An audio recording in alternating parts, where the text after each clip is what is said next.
जब महाराज दशरथ ने कैकेयी को दिए हुए वरदानों के अनुसार श्री राम को 14 वर्षों के लिए वनवास जाने का आदेश दिया, तो अयोध्या में शोक का माहौल था। श्री राम ने बिना किसी शिकायत के अपने पिता की आज्ञा का पालन किया और वन जाने की तैयारी की। सीता और लक्ष्मण ने भी राम के साथ वन में जाने का निर्णय लिया, जबकि दशरथ और अयोध्या के अन्य लोग उन्हें रोकने का प्रयास करते रहे।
सब बात से बात है आएगी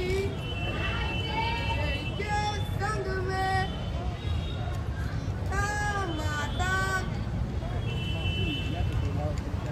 सीता माता जैसे राम जी वन में कलेश न पावे हे बेटा कोई करना हमारा यही उपदेश है कि हारे जाते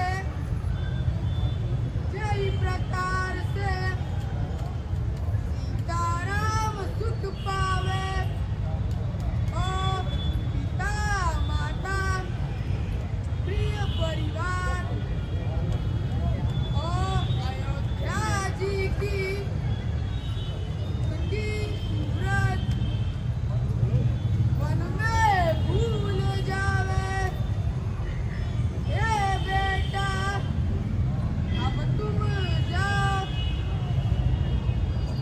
सीताराम के पद कमल में नित नित नई निर्मल अंतर रही महाराज राम जी आए हैं।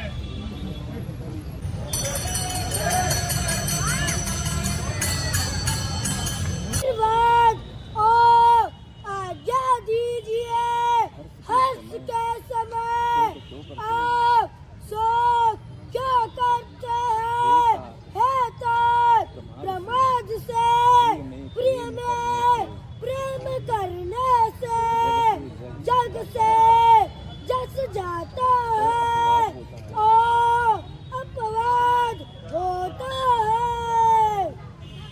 एतात सुनो, तुमको मुनि लोगों ने कहा है कि राम चराचर के स्वामी है। शुभ और अशुभ कार्य के अनुहार ईश्वर हृदय में विचार फल देता है। जो कर और सब कोई कहते हैं कि और अपराध करे और कोई उसका फल भोग पावे है। अत्यंत विचित्र भगवंत की गति है। ताको जग में को जानिवे योग्य है। समान कहा ए बेटी वन में बड़ा दुख है। घाम हवा बरसा जाड़ा और राक्षस बाघ सिंह भालू हाथी ऐसे बड़े बड़े भयावन जंतु रहते हैं। यही वन में जहाँ तुम कैसे रहोगी और जो तुम यहाँ रहो तो हमको बहुत अवलंब हो और मैं और तुम्हारी साथ आँख की पुतली की बात रक्षा करेंगे। जब यहाँ से तुम्हारा चित्त उदास होए तब पिता के घर जाय रहना। जब वहाँ से मन उबे तब फिर यहाँ आय रहना। यही फेर फेर में विपत्ति का बिहान हो जाएगा।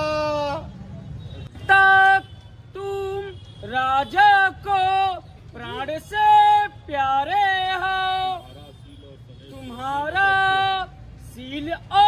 स्नेह छोड़ने में डरते हैं। सुकृत सुयश लोक परलोक नसाय तो नसाय, पर राजा तुमको वन जाने को न कहिए। ऐसा विचार जो जी में भावे सो करो। तुम सब कोई प्रेम पास हो, कादर मत हो। महाराज की सेवा करो। मैं आज्ञा पाल शीघ्र आऊंगा। ए नाथ, माता पिता की बात इन सब का सार समार श्री करण कमल के अधीन है। ए भाइयों, कोई हितकारी है कि जिससे महाराज सुखी रहे।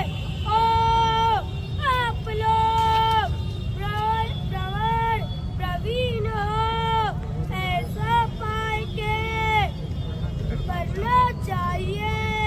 जैसे हमारे वियोग से सब माता दुखी दिन न होई। श्री राम अपने पिता दशरथ, माताओं और अयोध्या के लोगों से विदा लेकर वन की ओर प्रस्थान करते हैं। यह दृश्य अत्यंत मार्मिक था। अयोध्या की पूरी प्रजा शोकाकुल थी और श्री राम को वनवास जाते देख रही थी। राम के साथ उनके धर्मपत्नी सीता और अनुज लक्ष्मण ने भी वनवास का व्रत लिया और उनके साथ हो लिए। तीनों ने साधारण वस्त्र धारण किए और पैदल ही वन की ओर प्रस्थान किया। धर्म के तत्व को भली भांत जानते हैं। ऐसे समय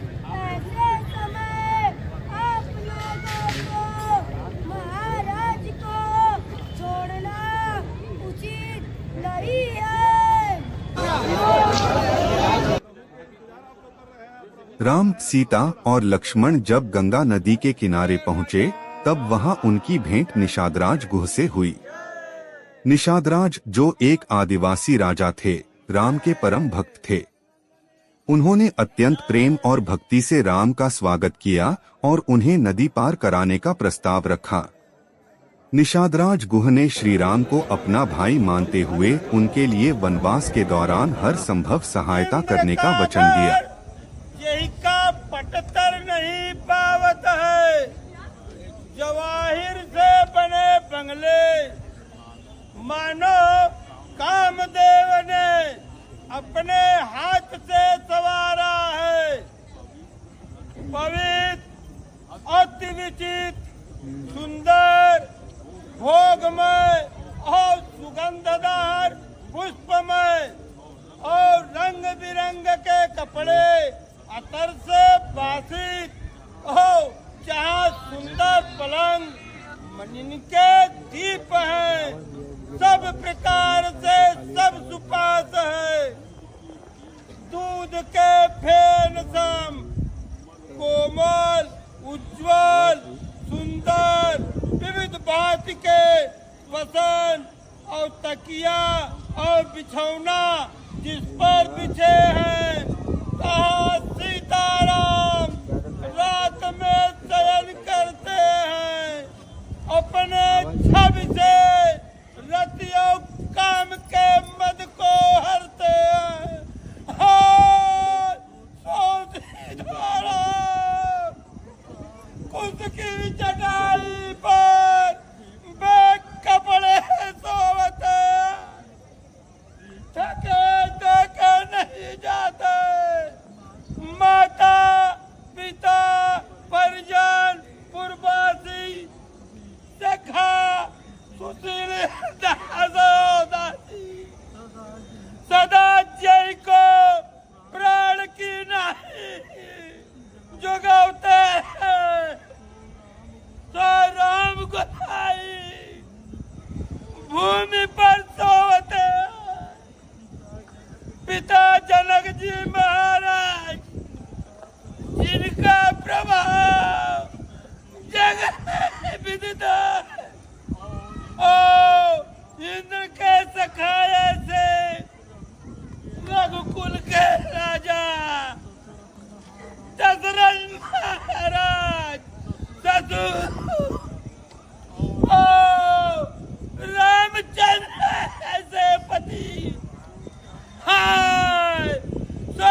की भूमि पर सोवती है। ब्रह्मा कई को पाया नहीं होता। राम जानकी क्या मान गए हो क्या? कर्म प्रधान जो लोग कहते हैं सो सत्य है। कई मतिमंद ने कठिन टेढ़ापन किया, जिसने राम जानकी को सुख के समय दुख दिया। सूर्य कुल रूपी वृक्ष की कुल्हाड़ी भरी कुमति ने सब जग को दुखी किया। ए भाई, कोई किसी के सुख दुख का दाता नहीं है। सब अपने किए कर्म का भोग है। संजोग वियोग भला बुरा आदि जो भोग है। शत्रु मेद मध्यस्थ ये सब ब्रह्मफंड है। वो जन मरण संपत्ति विपत्ति कर्म वो कर भोग कर धन और परिवार सर नर जहाँ तक जग के जाल है और जहाँ तक व्यवहार है। जहाँ तक देखते सुनते और मन में गुनते हैं। ताक मूल मोह है परमार्थ नहीं ये सखा। जैसे सपने में राजा भिखारी हो जाए और दरिद्र इंद्र है। परंतु जागने पर कुछ नीला नहीं है। जैसे घर श्री राम ही है। मनुष्य का धन धारण करी अनेक चरित्र करते हैं। जाके सुने से मनुष्यों के कर्म की जग मिट जाते हैं। ऐसा कर ऐसा समझ वो को छोड़ और सीताराम के चरण कमल में पुण्य अनुराग करो।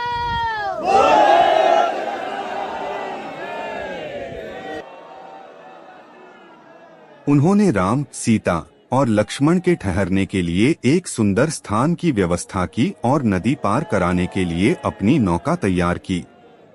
राम के प्रति उनकी भक्ति और प्रेम ने यह साबित किया कि सच्ची मित्रता जाति, पद और समाज की सीमाओं से परे होती है। अगले दिन राम, सीता और लक्ष्मण निषादराज की नाव में बैठकर गंगा नदी को पार करते हैं।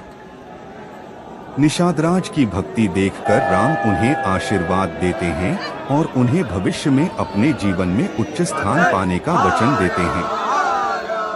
निषादराज के साथ यह मिलन श्री राम की उदारता और निषादराज की भक्ति का अद्भुत उदाहरण है। वन में आने के बाद राम, सीता और लक्ष्मण ने एक साधारण जीवन शुरू किया। वे कंदमूल फल खाकर जीवन व्यतीत करते थे। लक्ष्मण अपने बड़े भाई राम और भाभी सीता की सेवा में सदैव तत्पर रहते थे। वन के कष्टों के बावजूद लक्ष्मण ने अपने कर्तव्यों को पूरी निष्ठा से निभाया। एक दिन जब राम और सीता थककर आराम कर रहे थे, लक्ष्मण ने राम से जीवन और धर्म के बारे में गहरे विचार साझा किए। उन्होंने श्री राम को गीता के उपदेशों के समान ज्ञान दिया। लक्ष्मण ने कहा कि जीवन में सुख और दुख एक समान हैं और हमें इनसे प्रभावित हुए बिना अपने कर्तव्यों का पालन करना चाहिए। उन्होंने बताया कि संसार में किसी भी वस्तु का स्थायी अस्तित्व नहीं है और सभी वस्तुएं क्षणभंगुर हैं।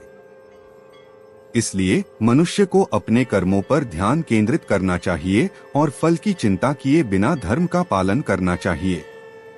लक्ष्मण ने राम को यह भी समझाया कि धैर्य और धर्म मनुष्य के जीवन में सबसे बड़े गुण हैं। उन्होंने कहा कि कठिन परिस्थितियों में भी मनुष्य को अपना धर्म नहीं छोड़ना चाहिए। उन्होंने जीवन को एक यात्रा के रूप में देखा, जहां प्रत्येक व्यक्ति को अपने कर्मों के अनुसार फल प्राप्त होता है। लक्ष्मण का यह उपदेश रामायण के उस आदर्श को दर्शाता है, जहां व्यक्ति को हर परिस्थिति में धर्म के मार्ग पर चलने की प्रेरणा दी जाती है।